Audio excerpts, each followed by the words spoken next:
"Thanks for sending the money back." That was the text that broke the illusion. Not because of $10, but because of what that $10 exposed. Tonight's story is about a man who spent 4 years believing he was building love through loyalty, generosity, and sacrifice, only to realize he had been funding a relationship that disappeared the moment he stopped paying for it. Sometimes, the smallest bill reveals the biggest truth. Before we begin, this is a fictionalized story created for entertainment and storytelling purposes. Names, characters, places, and events have been invented and/or altered. Any resemblance to real people or real situations is purely coincidental. AI was used only to assist with language polishing and voice production. The concept, structure, emotional framing, and final narrative presentation are human-created. Thanks for sending the money back, my girlfriend texted. After charging me for her bubble tea while I was unemployed, I'd spent over $60K on us for 4 years. That's when I realized I'd been paying to be loved. Need some perspective here because I can't tell if I'm losing my mind or finally seeing clearly. My girlfriend Esme and I have been together for 4 years. I'm 28, she's 24. Throughout our relationship, I've handled pretty much all the finances, dates, vacations, groceries, gifts. I never really thought about it much. But the thing is, I recently quit my job. Complete burnout. Couldn't handle another 60-hour week of dealing with corporate crisis management. I've got savings to last a few months while I figure out my next move, but money's obviously tighter than it used to be. Meanwhile, Esme's been working full-time at a marketing firm and doing pretty well for herself. Last week, we were walking around downtown and she mentioned wanting bubble tea. I realized I'd left my wallet at home and my phone was dead, so I asked if she could cover it. $10, maybe 11 with tax. No big deal, right? She paid without complaint. We walked around for a bit more, and I dropped her off at her apartment later that evening. But the next morning, I woke up to a Venmo request. 10.47 cents, bubble tea yesterday. I stared at that notification for a solid minute. My first instinct was to send the money immediately, which I did, but something about it felt off. In 4 years together, I've probably spent close to $60,000 on our relationship. I've never asked for a dime back, never even kept track. But now that I'm unemployed and she's the one with steady income, she wants immediate reimbursement for a $10 drink. Maybe I'm overthinking this. Maybe she just forgot about our financial history in that moment. Maybe she's used to splitting things with friends and it was automatic. But I can't shake the feeling that this $10 request revealed something I've been too blind to see. I found myself scrolling through our old texts. Every message I sent seemed to start with "I'll cover it," or "Don't worry about it," or "My treat." Her responses were always grateful, sweet even. Heart emojis and "You're the best, and I don't deserve you." Maybe that last part was more honest than I'd realized. The really sick thing was how proud I'd been of it. Look at me, the successful provider. Look how well I take care of my woman. My dad had drilled it into me since childhood. Real men handle the bills. Real men don't let their girlfriends pay. Real men step up. I'd worn that financial responsibility like a badge of honor. But what happens when the money runs out? When the real man hits his limit and needs someone else to step up? Apparently, you get a Venmo request. I called my buddy Steve around noon. We'd been friends since college, and he'd never really warmed up to Esme. Called her princess behind her back, which always pissed me off. Now I wondered what he'd seen that I'd missed. "Dude, you're spiraling over $10? He said when I explained the situation, but his voice was careful. "It's not about the money. I know it's not about the money. It's about the precedent." Steve was quiet for a moment. "Look, I don't want to be that guy, but when's the last time she picked up a check? Any check?" I couldn't answer. The silence stretched between us like a chasm. When's the last time she planned a date and paid for it? When's the last time she surprised you with something that cost her money instead of just her time? My throat felt like sandpaper. She doesn't make as much as I do. Bro, she makes more than you right now. She's been making decent money for 2 years. And even when she wasn't, a pizza. Coffee? Something? After the call ended, I sat on my couch staring at the wall. The apartment felt huge and empty around me. My phone buzzed. A text from her. "Thanks for sending the money back. Want to grab dinner tonight? I'm craving that sushi place downtown." The sushi place downtown. $60 minimum for 2 people. I typed and deleted 5 different responses. Finally sent. I'm pretty tight on money right now. Maybe somewhere cheaper? Her response came back immediately. Oh, well, I already made plans with Jess then. Rain check? Just like that. No, let me treat you this time, or I can cover it. Just removal. Like if I couldn't fund the lifestyle, I wasn't part of the equation. I spent the rest of the evening doing something I'd never done before, actually calculating what our relationship had cost me. Not just the big stuff, the vacations and gifts, but everything. Every lunch, every movie ticket, every Uber, ride to her place. I went through 4 years of credit card statements and bank records. The number made me physically sick. Not just because it was higher than I'd thought, but because of what it represented. 4 years of believing I was building something together, when really I'd been... What? Paying for companionship? Renting a girlfriend? The answer was sitting right there in my bank account history. $63,412. That's what love had cost me. That's what I'd paid to avoid finding out who Esme really was. But first, I decided to test something. I started paying attention to her reactions when money came up. On Tuesday, I suggested we cook dinner together at my place instead of going out. Her face did this micro-expression thing. A flash of irritation she tried to hide. She agreed, but then spent the whole grocery trip adding expensive items to the cart.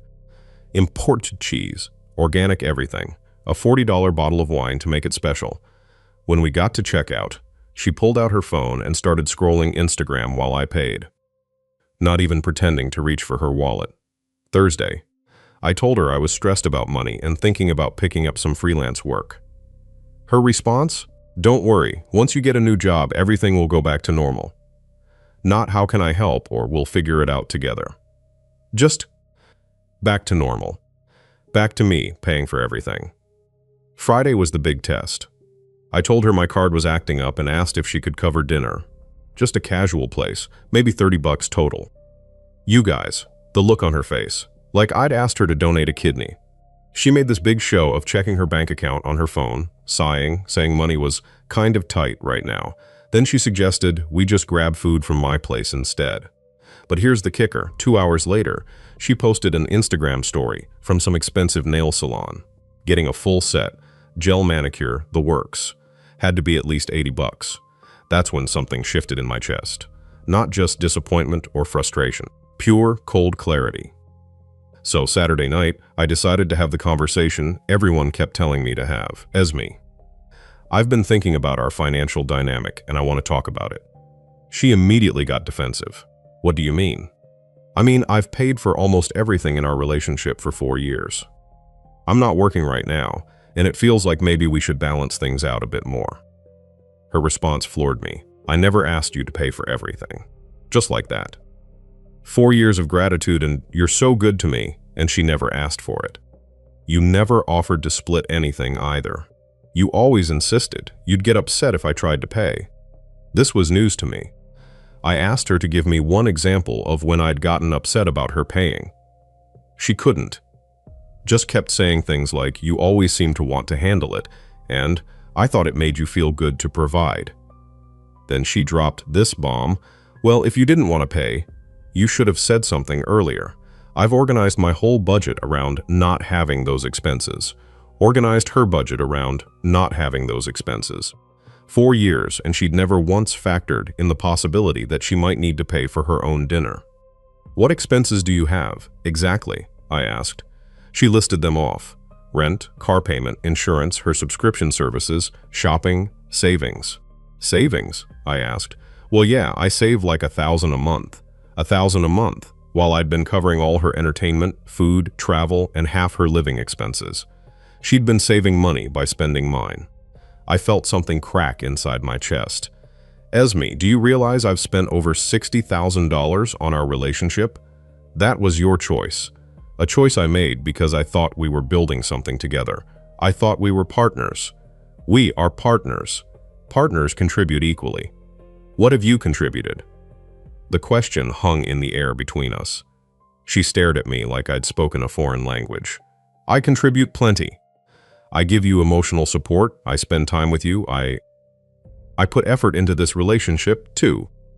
Those aren't financial contributions, Esme. I'm talking about money. In 4 years, how much money have you spent on us? On me? She couldn't answer. Just sat there opening and closing her mouth like a fish. Esme, what happens if I never get another high-paying job? What happens if I get sick, or injured, or need to take care of my parents? What happens when I can't fund this lifestyle anymore? She was quiet for a long time. When she finally spoke, her voice was small and cold. I guess we'll cross that bridge when we come to it.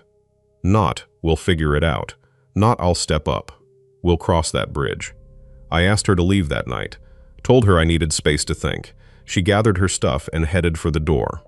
Right before she left, she turned around. You know, most guys would feel lucky to have a girlfriend who appreciates being taken care of.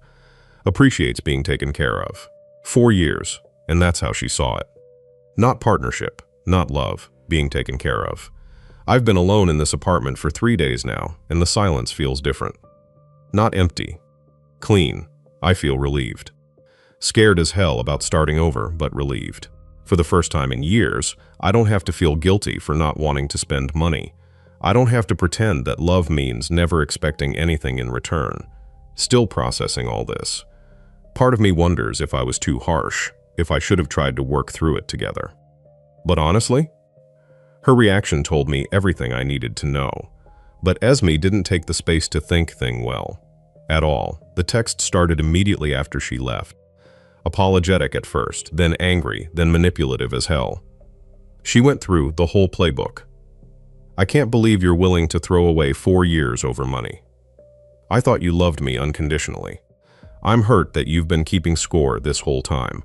Maybe I should have known you were the type of guy who'd use his income to control me. That last one made me see red. Using income to control her?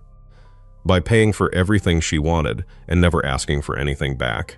When I didn't respond to her texts, she pivoted to social media, posted some cryptic stuff about learning who people really are when times get tough, and realizing someone's love came with conditions.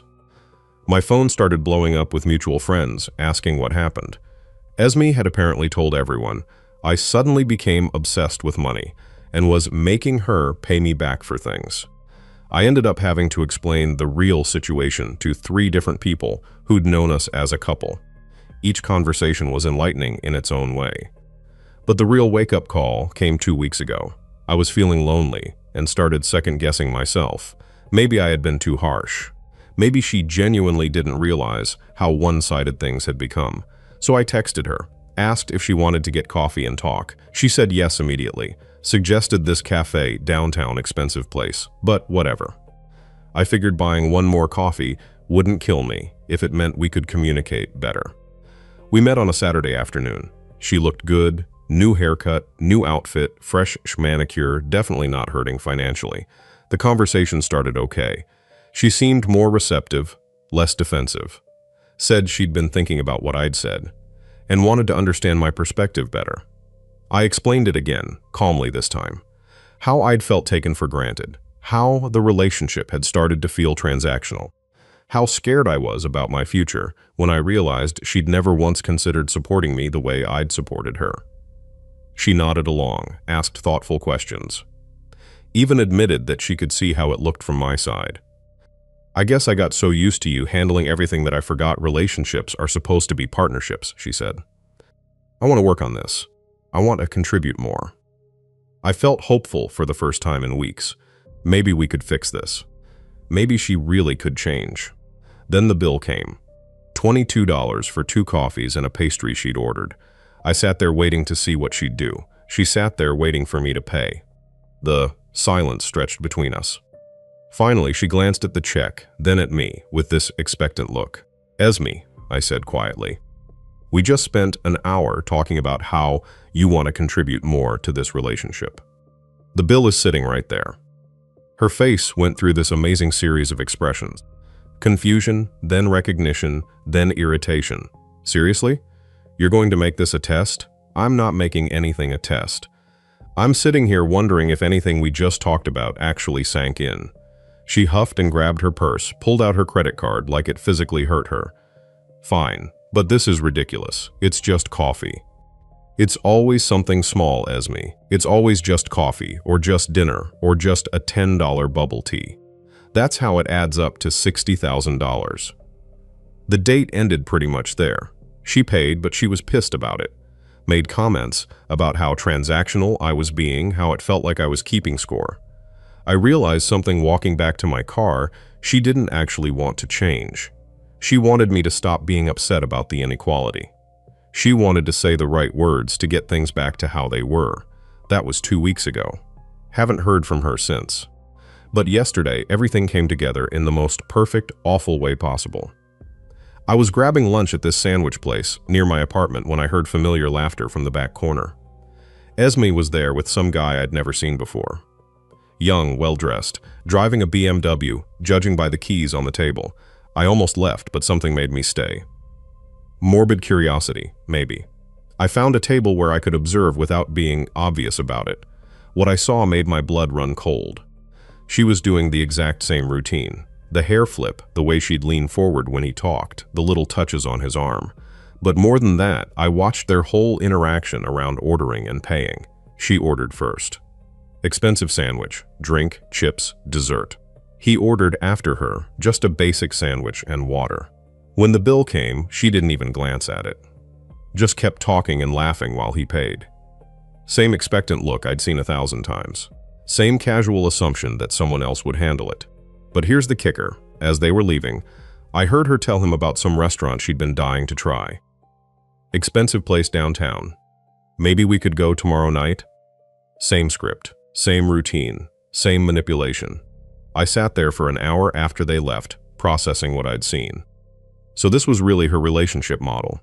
Find a guy with money, be charming and affectionate, let him pay for everything while you save your own money and keep your options open. When that guy stops being able to fund the lifestyle, find a new guy. I felt sick, but also free? All this time I'd been wondering if I was being unreasonable, if I was expecting too much, if I should have tried harder to make her understand. Turns out I was just the latest in what's probably a long line of guys who thought they were special enough to earn her genuine affection.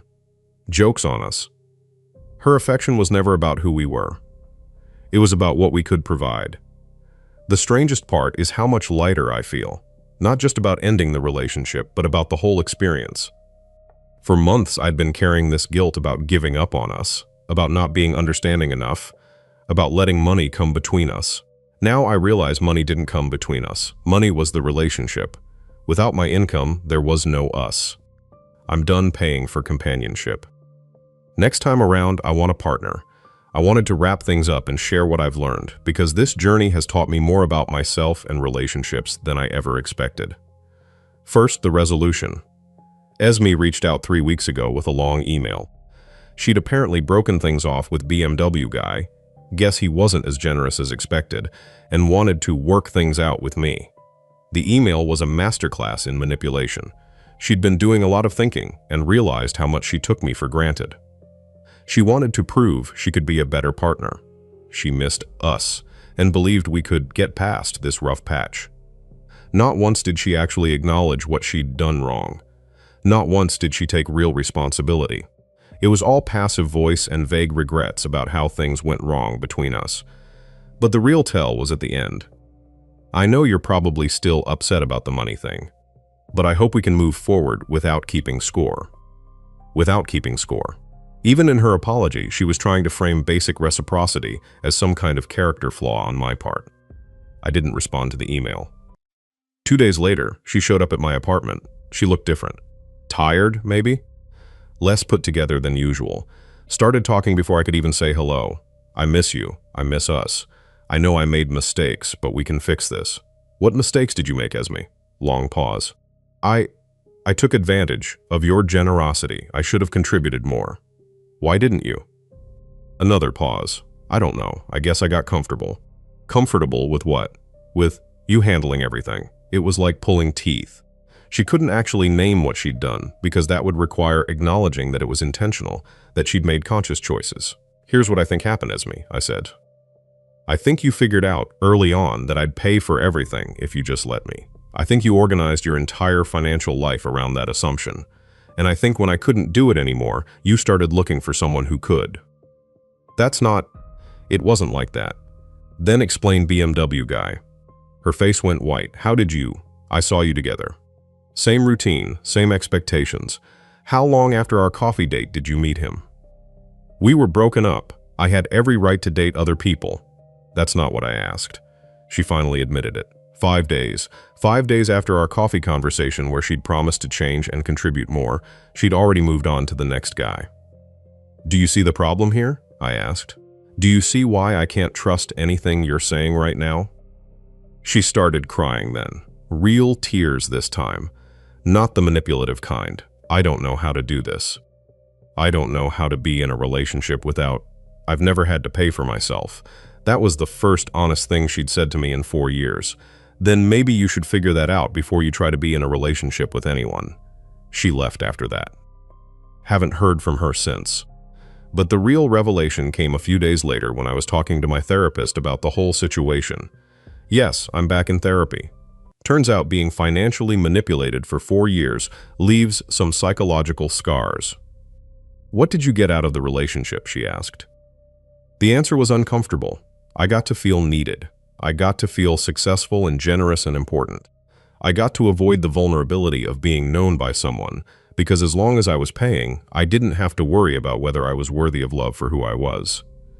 Esme didn't manipulate me into paying for everything. I offered to pay for everything, and she just let me. Don't get me wrong, what she did was still wrong. But I played my part in creating that dynamic. I was so afraid of being rejected that I tried to buy acceptance. That's fucked up too, in its own way. Esme had her own issue, probably learned that her value as a woman was tied to her ability to inspire men to provide for her. We found each other and enabled each other's unhealthy patterns for 4 years. The difference is, I'm working on changing mine. I've been dating again. Nothing serious yet, but I'm approaching it totally differently. I split checks from the first date. I pay attention to how women react to that. Most of them are completely fine with it. Some even seem relieved not to feel obligated to someone they barely know. I've also reconnected with old friends, picked up hobbies I'd abandoned, started exercising again. Turns out I have a lot more time and energy when I'm not constantly calculating whether I can afford someone else's lifestyle. Most importantly, I've learned what I actually want in a relationship. Reciprocity. Genuine interest in who I am as a person. Someone who's building their own life, instead of waiting for someone else to build it for them. Someone who sees partnership as 2 people supporting each other, not one person funding the other. Esme wasn't evil. She was just operating from a worldview where men are supposed to provide and women are supposed to be provided for. In her mind, she was playing her role correctly. But that worldview is poison. It reduces men to wallets and women to trophies. It makes everything transactional and nothing authentic. I'm done with it. I'd rather be alone than be someone's financial service with benefits. Thanks for sending the money back. That was the text that broke the illusion. Not because of $10, but because of what that $10 exposed. Tonight's story is about a man who spent 4 years believing he was building love through loyalty, generosity, and sacrifice, only to realize he had been funding a relationship that disappeared the moment he stopped paying for it. Sometimes, the smallest bill reveals the biggest truth. Before we begin, this is a fictionalized story created for entertainment and storytelling purposes. Names, characters, places, and events have been invented and/or altered. Any resemblance to real people or real situations is purely coincidental. AI was used only to assist with language polishing and voice production. The concept, structure, emotional framing, and final narrative presentation are human-created.